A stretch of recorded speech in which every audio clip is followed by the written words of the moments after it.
नमस्कार। प्रस्तुत है आज का चिंतन।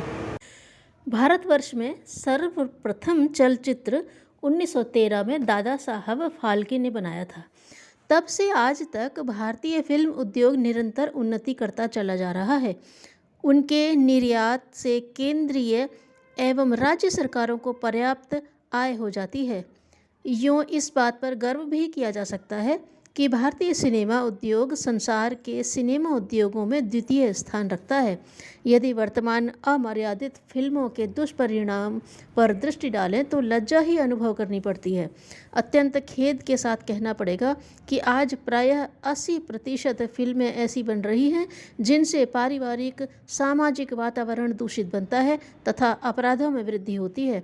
उन्हें देख देख कर छोटी छोटी आयु के बालक बालिकाओं में भी अनैतिकता और मानसिक पतन की स्थिति आ जाती है।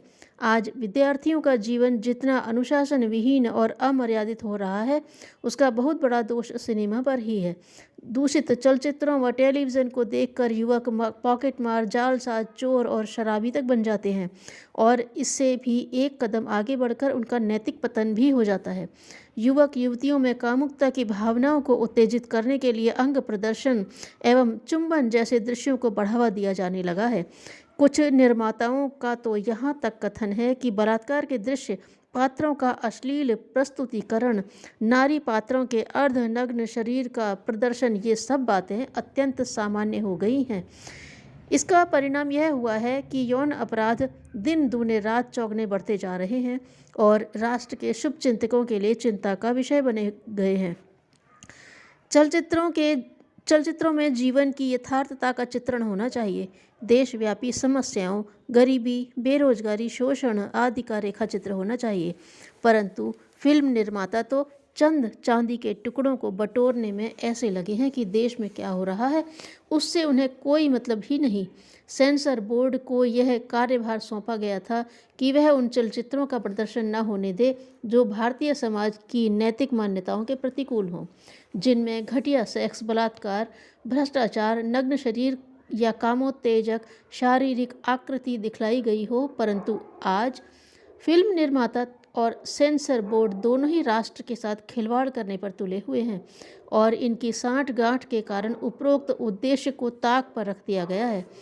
दूषित फिल्मों की व फूहड़ टेलीविज़न कार्यक्रमों की अब अति हो चली है। हमें ऐसे चित्र नहीं चाहिए जिनमें बेहुदा गाने, भद्दे मजाक और कामोद्दीपक दृश्यों के अतिरिक्त और कुछ न हो। आज आवश्यकता इस बात की है कि सिनेमा उद्योग के वर्तमान रूप में आवश्यक परिवर्तन कर उसे कल्याणकारी शिक्षा और स्वास्थ्य संस्कारों का माध्यम बनाया जाए। स्टार टेलीविज़न व जी टीवी, केबल टीवी के पदार्पण के साथ बाद दूरदर्शन ने भी प्रतिद्वंद्विता का विचार किया।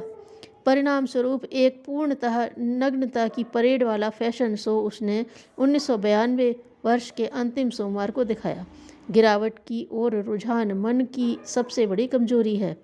एक आंकड़ा प्रकाशित हुआ है कि 80% जनता ने भारत भर में उसे देखा, मानो यह कोई जीवन निर्माण का आध्यात्मिक प्रवचन उद्बोधन था। चाहे फिल्में हों अथवा टेलीविज़न या वीडियो कार्यक्रम, हमें एक सीमा रेखा बनानी होगी कि पश्चिमी देश जिस चीज़ से उकता गया है, क्या हम उसे अपने यहाँ बढ़ावा देंगे? उत्तर आप हम सबको देना है। रचनात्मक कार्यक्रम प्रस्तुत करके अश्लीलता के खिलाफ संघर्ष जगाकर हम छोटी सी शुरुआत तो कर ही सकते हैं एवं मोबाइल के प्रोग्रामों में भी हमें इस तरह के रोक लगानी ही चाहिए। धन्यवाद।